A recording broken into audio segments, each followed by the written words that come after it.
在一栋危楼里住着800个人，其中有一个暴力男正在殴打女儿。突然，墙上的热水管爆裂，传来一阵阵哀嚎。事发之后，管道工迪马被叫来查看情况。他们一家3口和父母住在一起，非常穷困。迪马正在自修建筑学，希望未来能通过自己的努力改善全家的生活状况。饭桌上，母亲批评父亲一无是处。她说：别人都在偷，你为什么不能去自己拿一些东西？迪马打断了母亲，表示了对父亲的支持。来到现场，迪马发现事情远非热水管爆裂这么简单。他发现管道爆裂是由墙体撕裂造成的，整个危楼出现了一个从上到下的巨大裂缝，而且地基松动，随时有碎砖坠落。通过计算，迪马发现危楼将在24小时内倒塌，届时800人将葬身于废墟。他找到了房管局的人，那些人并不在意，他们说这栋楼年久失修，维修款都进了局长的腰包。为了救人，迪马想尽办法找到了女市长。市长正在过生日，现场声色犬马。席间，光头商人赞美了市长的政绩，说他为大家操碎了心，鼓动所有的人喊他妈妈。当市长听到迪马讲述危楼险情之后，为了自己的仕途考虑，他召集了相关人士开会。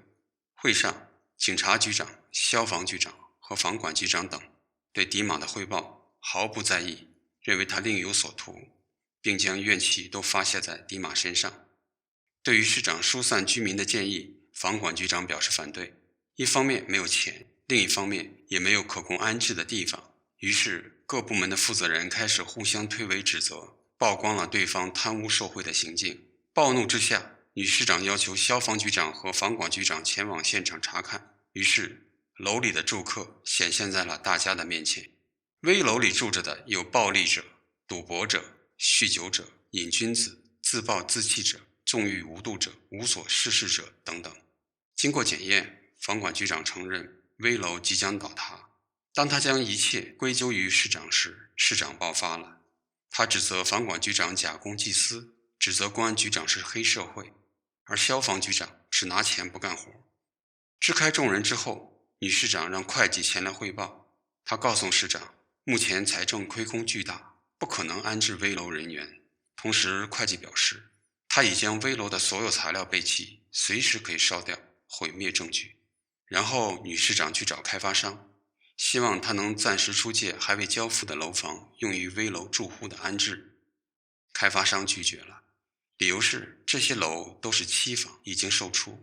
光头商人是开发商的投资人，他威胁女市长要听话，不要轻举妄动，更不必管那些危楼里的家伙。市长无奈，只好同意，毕竟他的飞黄腾达离不开光头商人的支持。迪马和官员们在会议室等待市长的消息，官员们仍迁怒于迪马的多管闲事，对其冷嘲热讽。就在这时，警察局长接到了一个电话，然后他告诉大家，问题已经解决，市长已经组织危楼里的住户进行疏散，并请大家一起去见他，讨论下一步的方案。上了警察局长的车后，大家才发现不对，意识到自己成了替罪羊。在被枪决前的关键时刻，房管局长替迪马求情，称他是一个难得的好人。杀手同意放过迪马，并让他赶紧离开这个城市，永远不要回来。迪马跑了，他的身后传来了阵阵枪声。迪马将真相告知了家人，并带着老婆孩子收拾东西，驾车离开。此时，市长等人已烧掉了危楼的所有资料。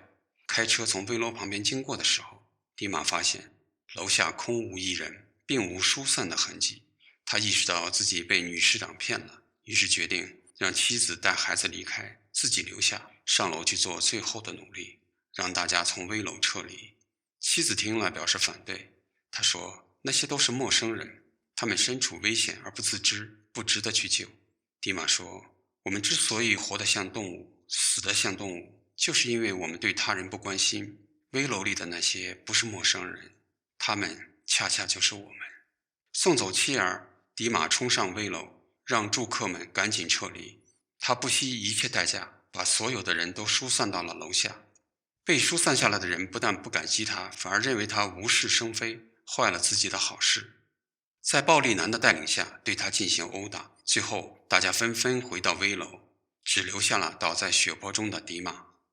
危楼渔夫上映于2014年，导演尤里·贝科夫。关于此片有种种不同的解读，今天我们不妨试着从另外一个角度重新审视一下该片。